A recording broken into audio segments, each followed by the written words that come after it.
বিপজ্জনক ভাঙা ঝুলে থাকা ব্রিজ মাটি দিয়ে সংস্কার। 2 বছর আগে ভেঙেছে ব্রিজ, এখনও মেরামত হলো না। মাটি দিয়ে সংস্কার করায় দুর্ঘটনার প্রবণতা আরও বাড়ার সম্ভাবনা স্থানীয়দের।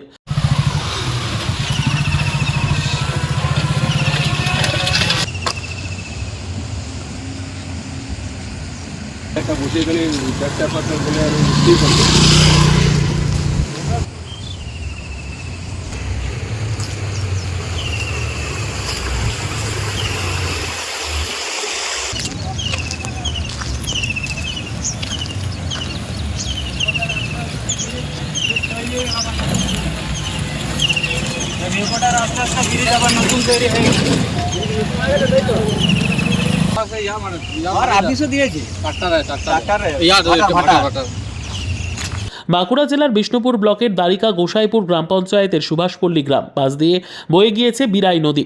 এই নদীর বন্যার জলে বিরাই নদীর ওপরে থাকা কংক্রিটের ব্রিজ ভেঙে পড়েছিল। ঝুলন্ত অবস্থায় ছিল এতদিন ব্রিজ, আর তার মধ্যেই জীবনের ঝুঁকি নিয়ে পারাপার করতে হতো সাধারণ মানুষকে। একাধিকবার প্রশাসনিক আধিকারিকরা পরিদর্শনে গিয়েছেন সেই ব্রিজ। প্রায় 2 বছর হতে চলল, এখনও মেরামত করা সম্ভব হয়নি। অবশেষে সুভাষপল্লী গ্রামের পাশেই ঐতিহাসিক সরেশ্বরের গাজন শুরু হয়েছে। স্বাভাবিকভাবে এই ব্রিজ দিয়ে বছরের অন্যান্য সময় যত সংখ্যক মানুষ পারাপার করত, তার 5 গুণ বেড়েছে এই ব্রিজের ওপর যাতায়াতের পরিমাণ। ঝুলন্ত এই ব্রিজ দিয়ে মোটরসাইকেল ও টোটো পারাপার করা সম্ভব হতো জীবনের ঝুঁকি নিয়ে, কিন্তু কোনো 4 চাকা বা অ্যাম্বুলেন্স পার করা যেত না। এবার মাটি, বাঁশ, খোঁটা দিয়ে কংক্রিটের এই ব্রিজ সংস্কার করা হয়েছে। চরম সমস্যায় ও আতঙ্কে এলাকার মানুষ। ওই ব্রিজটির ওপর নির্ভর করে রয়েছে 3 থেকে 4টি গ্রামের মানুষ। কৃষি প্রধান এলাকার মানুষজনের কৃষিজাত পণ্য নিয়ে যেতে হয় ঘুরপথে, ফলে চরম সমস্যায় রয়েছে এলাকার কৃষকেরা। সাফাই পঞ্চায়েত প্রধানের।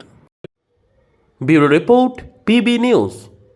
ড্রিমল্যান্ড নার্সিং হোম, ঠিকানা ইন্দ্রপ্রস্থ, বাবুরবাগ, পূর্ব বর্ধমান। পিন নম্বর 713104। যোগাযোগের নম্বর 9775163111।